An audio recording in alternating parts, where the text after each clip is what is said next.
Okay, so welcome back to another tutorial, and in this one we need to talk about how to improve the width of a track. So first I'm going to show you how it sounds without everything I did, and then I'm going to show you with. Okay, so this is without.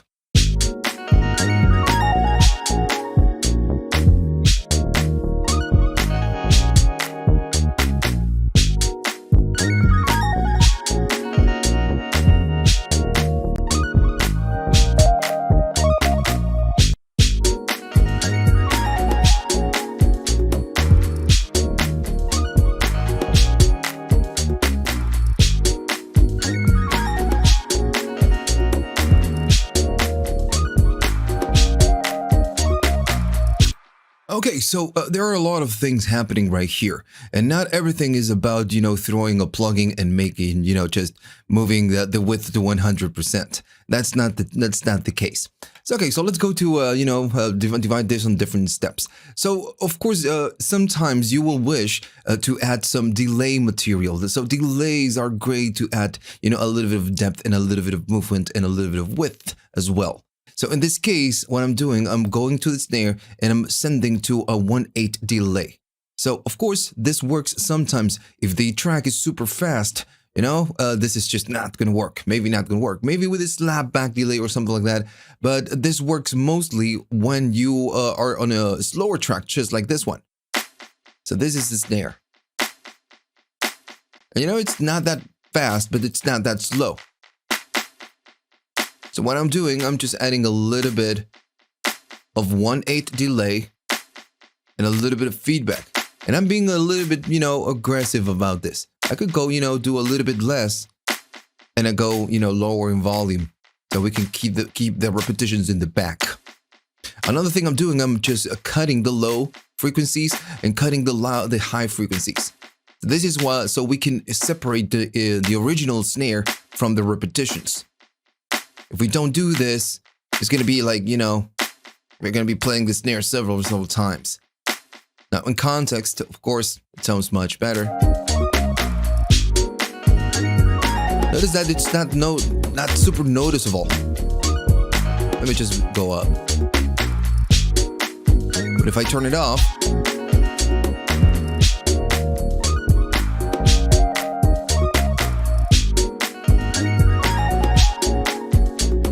right, it's just a little bit different. It just adds something. So this is actually a very good resource. Just trying to think which, drum material, let's say, or percussion material, where you can add a little bit of delay or, just maybe a little bit of reverb or something that provides some kind of a depth.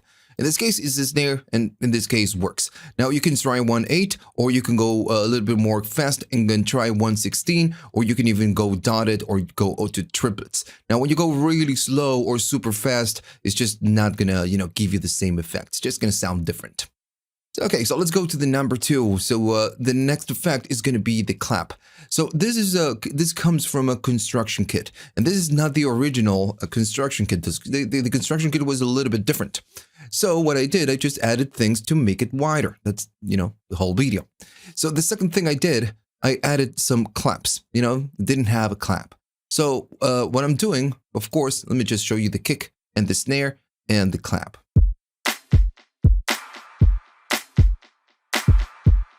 So instead of adding the clap every time that the snare hits, I'm just adding the claps on some places. Now notice that the clap sounds distant. And it's because I've added a plate reverb. And this plate reverb will give us, a lot of width. It's just wide because the reverb, it's pretty long. It's just 100%. So I'm using it as an effect of this snare. But since this is a different sound, of course, it's just going to give us a kind of a different timbre. Since this is in the background, it's going to complement the snare, but it will complement the snare on the sides, on the width side. If I go and turn this off, it sounds like shit. It's just different, right? It's very on the center. It's just, complementing the snare, but maybe not in a good way.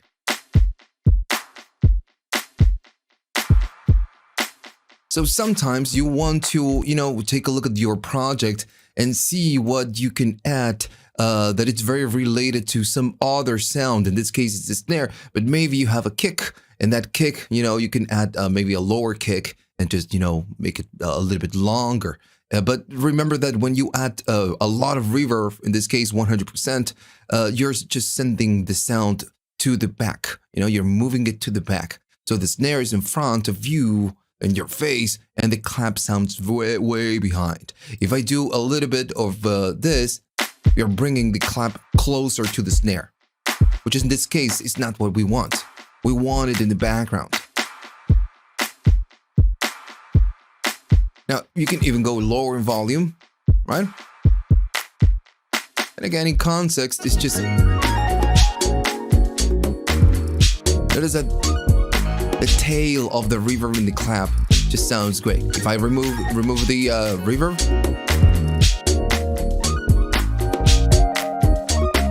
the magic is gone.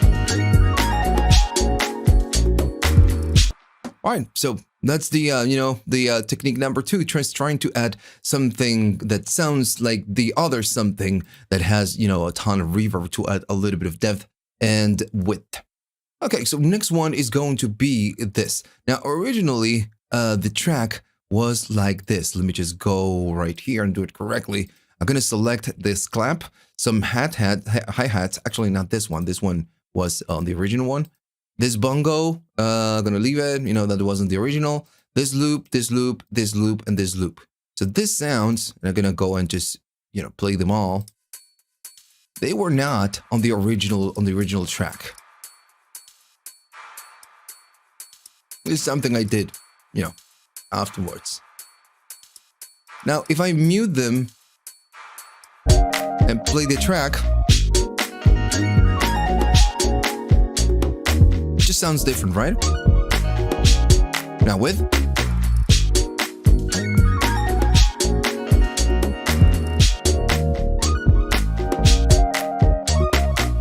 So we are doing two things right here. Not with the clap. Well, with the clap, but with this other things. With this loop right here. Let me just change the color in that one. I'm gonna make it just like that. So what I did, I went to search, to some sounds, whatever sound, it doesn't matter, and I've added some sounds. In this case, I'm adding some hi-hats. Then I did some kind of a percussive sound, and let me just go up in volume. It's just gonna be way too low. So that's what I did. It's not very in your face. It's just, some tiny, tiny little thing. Then I did this one, and then I did this one. So all together, they will give you a little bit of course, a little bit more density to your track. But the main trick right here is that I'm adding these elements so I can pan them. So this one, the hat, this one is going to be in the left. This one is going to be in the right. And notice I'm not going 100%. You can if you wish. But the main trick right here is that whenever you have a sound or a track that it's lacking that width and it's lacking that something extra, maybe adding some little sounds like this will just help your track. And I did this on 1 minute, and on this one I kind of erased it. I'm using Playbeat. Playbeat. Let me just show you what that is. Let me It's a plugin. It's a plugin where you just can go and create some random or some. It's kind of a sequencer, I would say. So let me just take you there. I'm gonna go to plugins. Is this one? So on this one, what you do pretty much, and let me just show you the interface. You just add sounds to 8 different tracks, and then you just select where you want to play them. And I did this randomly. I just, didn't give it much thought. So maybe on this one's, this one very random. But I just did that, in just 5 minutes. So by adding these tiny elements, and then you pan them to the left, you pan them to the right, just gonna give you movement to this. It's gonna give you additional information on the sides. And again, this one, Now, sometimes this is very high pitched. So if I do too much, it's going to be way too much in the left ear. And at the end of 5 minutes of track, it's just going to be a little bit annoying on the left. So sometimes just doing maybe 40% or even, something to the left will just help you. This is not going to help you. So then I added this sound.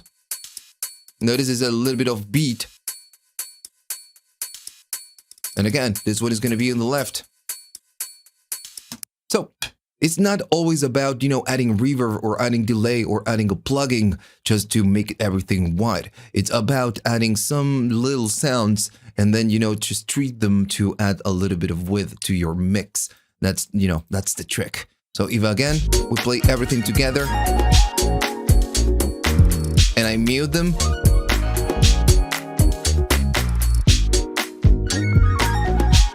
So we are losing width and density.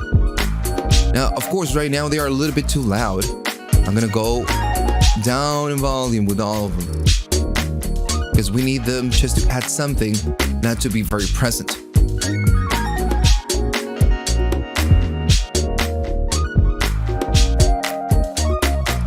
So that's the tip, just think of which elements you can add that don't interfere with your mix or with the whole song, and then you just pan them. All right, so the next one is going to be the famous bass chorus. Now, this is like the oldest trick in the book. If you check at any bassist, kind of I wouldn't say any bassist, but most bassist rig, right? You would just look at the pedals that you're using, the whatever audio processing they're using. There's always a chorus. So a chorus on a bass will just make it sound bigger. And the chorus, what it does, it will just, is a very short delay, and it's just gonna make everything super big and wider. Now, this is there's a benefit to doing this, to adding a chorus on a bass, and there's a disadvantage. I'm gonna show you the bass without the chorus. Now, the bass is super cool. It sounds fantastic alone without the chorus. I wouldn't use a chorus right here, for example. It sounds very in the center, but just sounds fantastic. So it's a great bass. I wouldn't add a chorus, but in this case, I just want to show you. So this is the bass without. And with. So very different, right? So the chorus will just make it wider, make it bigger. And of course, it will change the timbre a little bit, but it will just, make it wider. Now, I'm using this chorus, which is is a free chorus from Tal. They make great plugins. You should check them out because they're just very good. And this one is free. Yeah. And this is a recreation, I guess, of the Juno chorus. That's why you get, the 1 and 2. So what I'm doing a little bit less of volume because as soon as you throw this, it's just going to rise volume on the track. And I'm doing a little bit of the dry and wet. I'm just going to go and get a little bit more dry. Now, there's a problem with this. I'm going to go and just show you right here. I'm going to bring the imager, also an imager. This is also a free plugin where you just can make your things wide. So I'm going to go and show you. This is the bass. Now, the bass is centered, and this is how it should be. But again, if you want to make it a little bit wider, then you add a chorus and notice how it changes. Right? It's just changing everything. Now, if I go more to the wet side, again, it's going to be just wider. If I go to stereo width and do default, just super wide. So this sounds cool alone and sounds cool on headphones, but on speakers, it's going to sound like crap. You're going to get less bass instead of more bass. And that is a problem with low frequencies. If you make them wide, you're going to lose them on speakers. So there is a problem with this. You add it, it's wide and big for headphones, but it's just going to destroy it on the other side. So what you can do, you can use part of this. Now I'm going to go again, do the same thing, but I'm going to just make it smaller. But I'm going to still keep the coarse. So I'm going to go and get more of the dry, and I'm going to get less of the wet.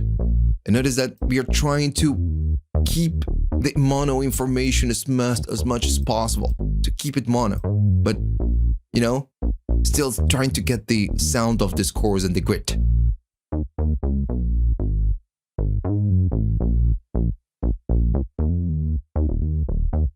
Now, you must be thinking, you know, this sounds much better. But again, you cannot have everything on a mix. If you're going to be playing the bass alone, then throw the chorus and make it 100%, who cares? But this needs to fit the mix. And the bass needs to be mono and very centered. All right, so always be careful when you do this. Another thing that you can do something like, and let me just show you. I was not going to show you, but I'm going to show you now because I just can, I guess. So, okay, so this is the chorus again. Let me just go right there. Okay, so this is the chorus, kind of on default, right? Super wide. And we have right here the chorus information, you know, the bass information. So what you can do, instead of just going dry and wet, since what you care, what you want to do to keep it mono is going to be like the super lows, and you can keep on the high on the sides a little bit of the high frequencies of the bass. So what you can do is mid-side processing. I was going to show this on a different video, but you know, since I'm here, I'm going to do it now. So I'm just selecting the side, and I'm just going to cut the information from the chorus on the side. So notice that now the imager is much, narrower, is mono. And this is going to be on the sides, and this is going to be on the mono. Of course, we'll lose width, but we still have a little bit of, of width and the aggression of the chorus. Okay, so again, adding chorus to a bass is a very important thing. Now, other people, what they do, they will duplicate the bass, and they will keep one in just mono. And on the other one, what they will do, they will add a chorus or, whatever, a saturation plugin or whatever is that they want to do, just like to get more grit out of this. And then they will just go and cut on the stereo mix and everything. They will just cut all the low frequencies and keep only the high frequencies on the duplicated bass with the, with the super wide kind of thing.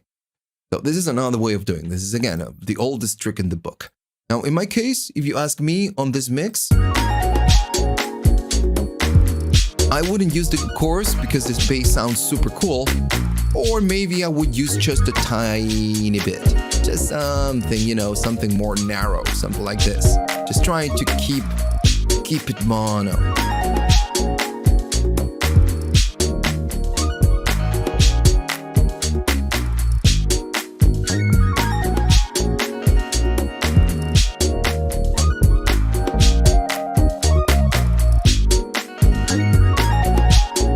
Okay, so cool. Let's go to the next one. So the next tip is going to be, and I did it on the arps and I did it on the pads. So let me just show you what we did right here. I'm going to go and solo this. I'm going to go and do play. Just a pad and some arps. And I have a coffee right here and I'm going to have a sip.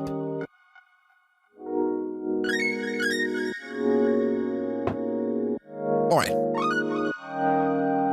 So by default, they sound like this. And I did a little bit of, making it mono because it was already super wide. So I made it mono so we can, of course, do this. Because by default, you will get mono things and not super, wide things. So this is how it sounds without. And with, again, this just sounds much wider, right? So this is called hash effect. This is, again, the oldest trick in the book along with the chorus.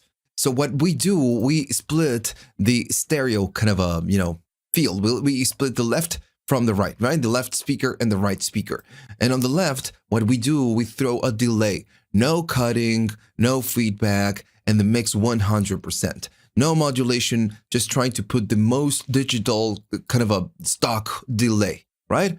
Because we don't want to change the left from the right. We don't want to change the timbre, right? We don't want to add saturation. We don't want to do anything of that. We just want a direct, straight copy, a perfect copy.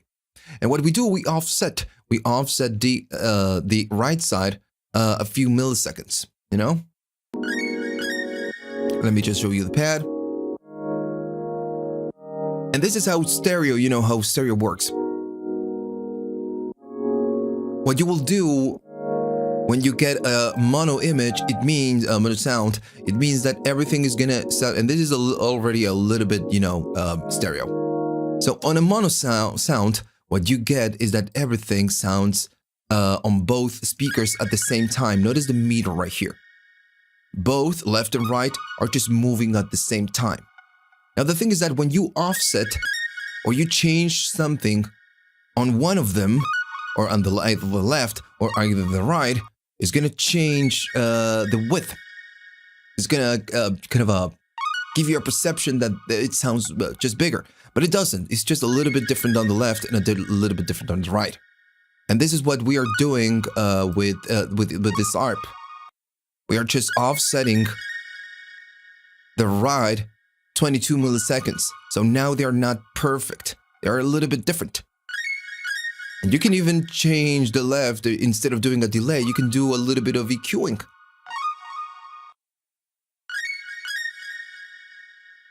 But, you know, in this case, we are doing the delay.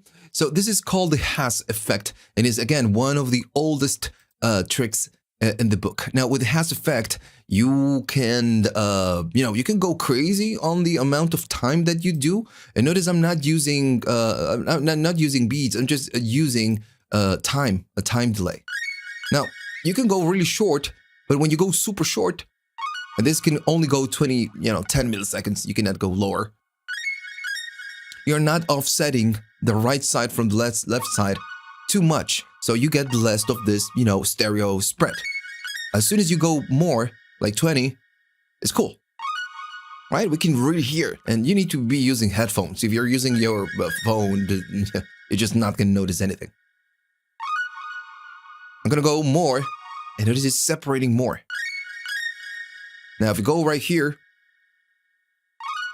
it's just starting to separate it too much. Now we start having a kind of a delay instead of the Haas effect. It's a different effect. So in my case, what I like is 10, 20, something like that, or 30. And 30 is like I'm going crazy. And at the end of the day, it's completely up to you. But of course, you need to make sure that this sits well on your mix and that you're not getting phasing issues when you play your track. And this is very important. All right, so let's go to, and when I mean phasing issues, I mean phase cancellation and, just weird movement on the left and the right. Always make sure of that. Okay, so let's go to the next one. And this was the one of the tips. Use the Haas effect. Now use it with care on maybe 1 or maybe 2 tracks. That's enough. You don't use it on all the tracks because it's gonna destroy your mix. It's gonna sound cool on headphones and it's gonna sound like shit on speakers. So be careful. Okay. So the next one is going to be panning, right? What else? I'm gonna go to this guitar and I'm gonna just turn this. And I'm going to go to the guitar again, I'm going to go there. And we have an ARP and a guitar. So I'm going to go and just play them. So there's already a movement going on. The guitar was moving a lot. And I made it width of nothing because it was, already super wide. So it's mono. Now it's mono. And I could just do the same thing right here with the ARP. I was gonna just kill a little bit of the vibe. So now they are centered. They're gonna be right in the middle of your mix, right? So what you can do, you can move them. And I'm gonna use the Panman. So the Panman is just a plugin from Timecodes, but you can use whatever you wish. And I'm gonna show you an alternative if you don't have money to buy this, effect. And it's really cool. This is a really cool and useful one. And it works really great. So this is what I'm doing. Let me just show you on the guitar. We are moving from the left and the right. And we are going really fast. Now, this works. Not on all tracks.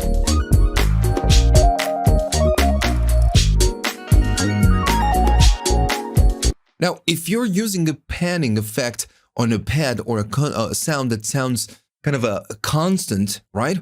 you're gonna kind of create this kind of a sickness sound. It's gonna just be moving too much if the sound is too constant.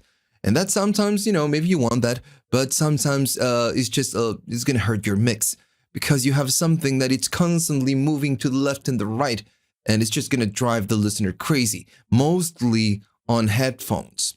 So, just adding this to things or material or just sounds that they play occasionally, just gonna give you with at this moment. Right? Now, notice I'm still keeping in center because when you start moving all the way to the left and all the way to the right, going 100% like this, you get that sickening kind of effect. And sometimes it works, sometimes it doesn't. In this case, I don't think it's gonna work. Maybe it works, but it's too much, right? It's too much. Imagine using this effect on a constant sound like a pad or something that, sound has a very constant, noise or amplitude. So sometimes you don't need to go with 100%. You just do something like this. And what you do, you just keep it centered, because if you're moving it too much to the left and too much to the right, you're removing it from the mono image of the mix, and you're gonna lose it. You're gonna have a weird thing going on. So just keeping it kind of on the center, doing a little bit to the left and a little bit to the right is just enough. Another thing that you have on this one is the harshness. Notice it's kind of we get artifacts. It's because it's going too hard. What we can do, we can add a little bit of smoothness right there. And okay, and that's it. Panning effects, panning on some effects. It's just gonna give you that little magic. Now, if you don't have a plugin that does this, you can go to a tool. Any kind of a DAW has a tool, and what you can do, you can bring a modulator like an LFO, because this is what it's doing. It's LFOing the panning. You can go to the classic LFO or just the beat LFO or whatever. I'm gonna go there, gonna make it a sine wave, and I'm gonna go and select this one, and notice what is gonna happen. I'm gonna do it, bipolar. And it's just gonna go and move it from the left and to the left and the right. Now, of course, you don't have that smoothing and everything else, all that extra thing that you get with the pan man, but it's still, it's gonna get the job done. Now, if you're not on Bitwig and you don't have this beautiful modulators that you get on Bitwig, you could do automation. Just move it to the left and right with automation. But that's the trick. I really like to use this plugin. It's very versatile, and you have a lot of ways of doing this. So the other thing is going to be just the same. It sounds on we hear the sound on very specific places. So maybe adding a little bit of movement is just going to do the trick. And notice on this one, I'm doing a different movement. It's not the same as the guitar. The guitar is super fast because it has a tremolo. Notice the amplitude.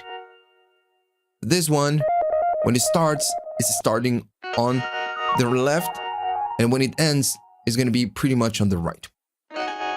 So it's much slower. It's just a little bit different.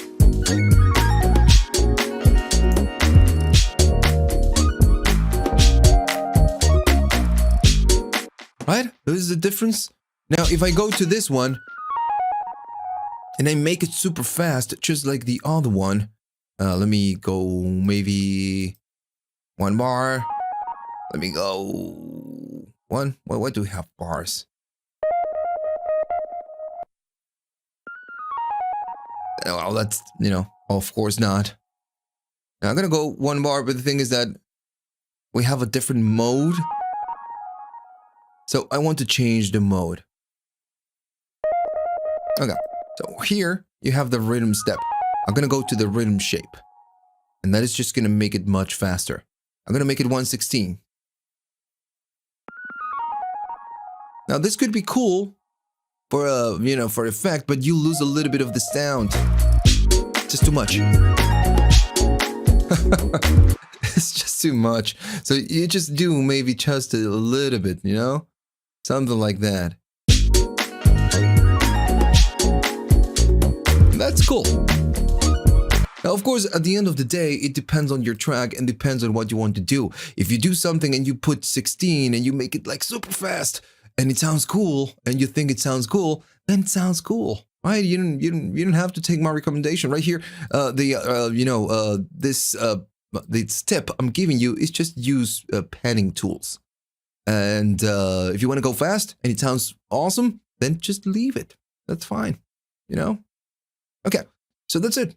We had 7 different tips. The delay on the snare or maybe on percussive materials. We have the clap to complement the snare with a very long and reverb that stay in the background. We are adding sounds just like this, just this sounds, just to make it more wider, just by panning. Then we have the bass and chorus. Then we have the hash effect, and then we have the panning. Just with this alone, you can add width to any of the tracks. There are a lot more techniques to add width. They're a little bit different, and I'm going to be covering this on the second video or maybe on the third video because they are very specific. But just doing this, just panning, chorusing, and adding a reverb and adding material and panning them, it's just gonna fix your problem with the width. But that's it. You don't need to throw a plugin and do 100% on everything. That just doesn't work. It just doesn't work. Right. So remember, of course, to like and subscribe, because if you don't like and you don't subscribe, how would I know that you like this and you want more of this? So remember to like and subscribe. Remember to check Patreon because I will upload everything to Patreon way before I do it right here. And I'm preparing some things like, patches and samples and sample packs and, patches pack and things you can download only for patrons. I'm going to do some of them free, but some of them are going to be only for patrons. I'm not ready yet. I'm just creating them, but they're going to be available soon. All right. So hopefully you learned something. Thanks for watching and see you on the next one.